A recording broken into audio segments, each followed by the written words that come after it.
Hello everyone and welcome to our little tutorial about passwords. Now, just take a second and think about what passwords actually do. They drive most of us crazy, and that's because we have to have about a dozen of them nowadays, it seems, and they're mixes of letters, numbers, symbols, spaces, all those sort of things. But in the end, passwords are all about keeping other people from getting into your stuff, in this case, your electronic information. The problem is if you forget a password, it does just as good a job at keeping you out of your information as well. So what do we do? Well, I'm going to propose a controversial idea. How about we write them down? Now, I say it's controversial because if you talk to a lot of people who deal with technology, they're sometimes horrified by that idea because they'll say, what if someone gets a hold of your password list? Well, how about you keep it in a safe and secure place? You keep it hidden. If you've hidden your password list and someone takes the time to rifle your desk or go through your home office to find it, I hate to say it, but chances are they're going to take your computer and your equipment as well. So it's probably part of a much bigger problem. Generally speaking, though, if you keep your password list safely hidden, all you need to worry about is forgetting where you put it. And that's what spring cleaning is about, because once a year we all rediscover our password lists. But if you are deciding to write them down, make sure you're precise. The reason you're now being asked to include things like capital letters, numbers, and symbols in your passwords is because it makes it much tougher for someone to guess what the passwords are. Once again, because it's tougher for them, it also makes it tougher for you if you happen to forget the password or if you don't write it down precisely. I always suggest as well with your passwords, clearly note what username goes with it. So very often when I sign into a thing like Facebook, it uses my email as one way or one item to get in, but it also uses a password as well. So not all websites use an email address to log in, but many of them do, and they use that as the username. You can have one username on a variety of websites, but it's a good idea to have unique passwords for each of them as well. And I know when it comes to issues with memory, sometimes that is troublesome. So sometimes what people will do is they'll use a similar password, just modified a little bit. That's not the best solution, but if it allows you to keep using your stuff reasonably easy, I mean, go with what is best for you or easiest for you. Now, the more clearly you document your passwords or your information, the less chance you have of making mistakes when you type it in or having to guess what the password is. You want to avoid guessing your password. Now, when I create a password list, this is kind of the format that I follow. So I try to keep my password list as neat and tidy as I can. In fact, sometimes I'll even rewrite the password list every couple of months, and I will test my usernames and passwords and make sure that I can sign in to whatever websites I'm registered with. If you need to change a password, strike out or erase the previous one and clearly write down your new one. And I often also ask people to date, like when they started using that specific password. Because on occasion, someone hands me 4 passwords and goes, I think it's one of these. And that doesn't make things easy. I'll tell you that much. Now, if you're writing these passwords down, like your library card or credit card, do not give your password list to anyone.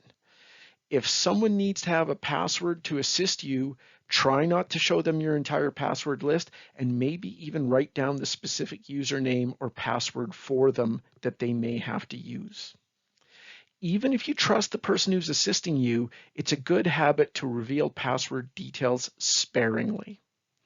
Now, similarly, if someone is setting up something for you, let's say they're creating a Facebook account for you or setting up a Gmail account for you, ask them if there's a password involved with it. And if so, get them to write it down. Then after you test out the password to confirm it works, you can put that information into your password document. Now, often I get questions about electronic password keepers, and there are a variety of them out there, but I still prefer to use a pen and paper because to me it's simpler and more convenient. Don't keep your list of passwords in an electronic file on your computer. Because if someone gets into your computer or the device that has those passwords on it and they find that electronic file, they've basically found the keys to the kingdom. It's like they found the handwritten password file on your desk.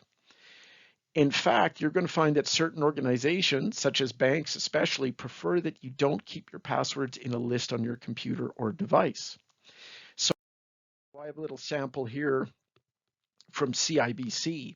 If you go to CIBC and search for the online safety tips that they actually have a digital banking guarantee. But one of the things they say in this digital banking guarantee is that you don't keep copies of your passwords stored on any device you use for CIBC online banking or CIBC mobile banking. And in fact, no matter what bank you bank at, if you can go to their website and look up something like online safety, you'll find a whole ton of instructions that are just generally good guidelines to follow when it comes to doing business or just keeping safe online. Now, there will come a time, I hate to say it, where you might forget and need to reset your password. If you have to do this, I'm going to recommend if you memorize only one password amongst all of them that you have to keep track of, make sure it's the password to your email account. And if you're saying, wait a second, I don't have a password to my email account, I can guarantee that you do. Every email account has a password. And if you don't know what it is, it may be because someone set up your email for you and they didn't bother to give you that email password. But if you do know what it is, then that's fantastic. Because if you can get into your email, you'll be able to work with a reset email that is a fundamental part of resetting your password. Now, as I mentioned earlier, you want to avoid guessing your password when it comes to signing in because a lot of websites have like kind of an informal 3-strike rule. So if you try guessing and typing in the password too many times, you might eventually find that the website says, okay, do you need to reset your password? Or in some instances, if it's a device, you might get locked out of your device for 24 hours. Or if you choose to keep guessing the password, you might get locked out of something permanently, and you don't want to do that. So in this instance, for instance, I want to talk about even before the reset, sometimes what you can do when you're trying to sign into something, if you come into a sign in or login screen, if you're having trouble with your password, but you see the phrase show password or a little eyeball in the box where the password should be typed, click on either the eyeball or on the phrase show password, and that will allow you to type the password in, but actually see what you're typing. And that way you can tell whether or not maybe your password problem is just because you're mixing up a couple numbers or you've just done something small. So this is a good way to check if you've just made a minor mistake or if in fact the password is not working. If you're doing this in a public place, make sure that no one's looking over your shoulder or anything along those lines. Now let's say that you've checked your password, or let's say you're trying to sign into a service rather than Google, maybe you're trying to sign into Facebook, and they don't give you the option to pop up your password to see it as you're typing it in. So maybe you've tried your password a couple of times, nothing is going. Well, then if that's the case, you may be stuck having to reset your password. And if that is the case, you may find that the first step is clicking the words forgot password at the bottom of the sign in or login screen. By the way, sign in, login, different phrase for the same thing. Okay. So in this case, if I go and I click that I forgot my password, I'll be taken to another screen. Now, sometimes it may ask me to type in my email that I want the password reset email sent to, or sometimes it'll just say, okay, well, choose the email that's associated with this account. So in this case, that's what we've done. We've clicked to make sure we get sent a code via email to a specific email address. Now, this is the important part. You have to be able to sign into that address in order to go and see the password reset email. This does pose a problem if you signed up for Facebook or something like 15 years ago and have never bothered to maintain the email account that you used. That adds one more layer of complexity to this process. But let's say that you do have access to the email. You'll choose it, and then you'll just click the continue button or whatever button is in the lower right corner that seems to allow you to continue on with the process. So it may not say continue, it may say something different, but it'll give you a hint that you can proceed to the next step.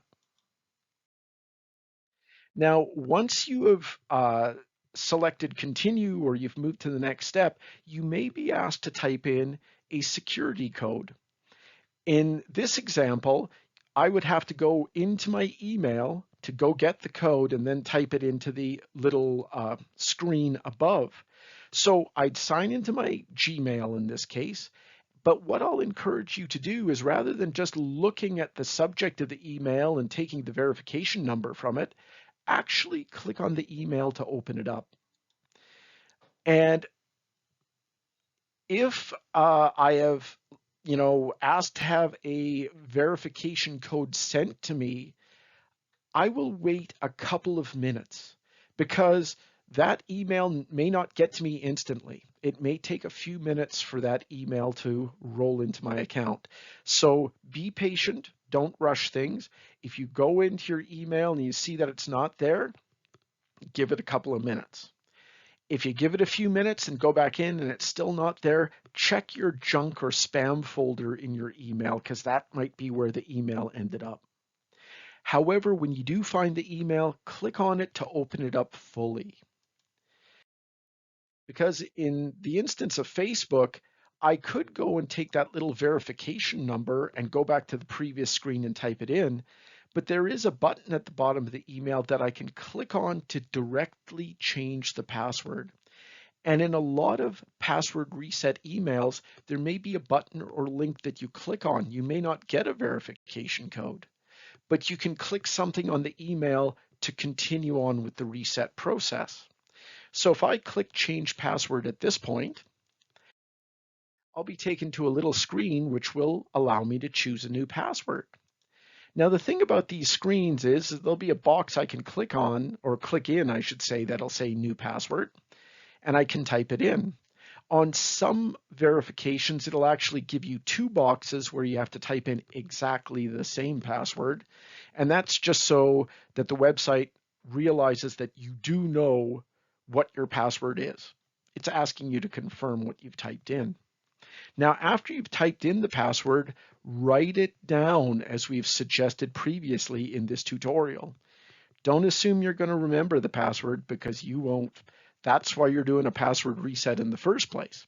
So once you've typed in this new password, even if you have to type it a couple of times, then you can, again, go down to the lower right corner of the screen and click on continue or whatever button it says in order for you to proceed to the next step. Now, if all goes well, you may find that you go right into the account or right into whatever service you were trying to sign into or website you're trying to sign into.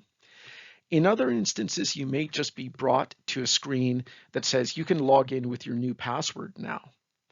If you are brought into a new screen to log in using your new password, I might suggest once again, wait a couple of minutes because I've had instances where I've helped people reset their passwords. We've went back immediately and tried the new password and it wouldn't work. So it may be an instance where the computer's over at Facebook or wherever I'm trying to sign into may need a few moments to recognize that a new password has been placed in there. So give it a couple of minutes before you try signing in after a password reset. One of the things to keep in mind is although we use Facebook as an example, not all password reset procedures are the same. So it's not exactly the same steps, but they'll be pretty darn similar. Read the instructions on the screen as you're going along. Sometimes you may be asked to verify your account using your mobile phone. They'll send a verification number that way. Now, that works fine if you're used to receiving text messages on your phone. If you're not, and that kind of gives you the heebie-jeebies or you're not sure of it, look on the password reset screen and see if there's an option to use another way or another method of verification. And often if you see that, you can either touch or click on it, and that might get you to a spot where you can maybe get a password email sent to you instead. In the end, the best way to avoid all of this stuff that we've had to deal with is to keep that neatly maintained and up-to-date password list, and then you won't have to worry about going through a password reset procedure. Now, if you want more information on any of this sort of stuff or anything technically related, if you need technical training, feel free to get in touch with me at my website, www.gruntmulti.com. That's gruntmulti.com. Thanks very much for taking the time.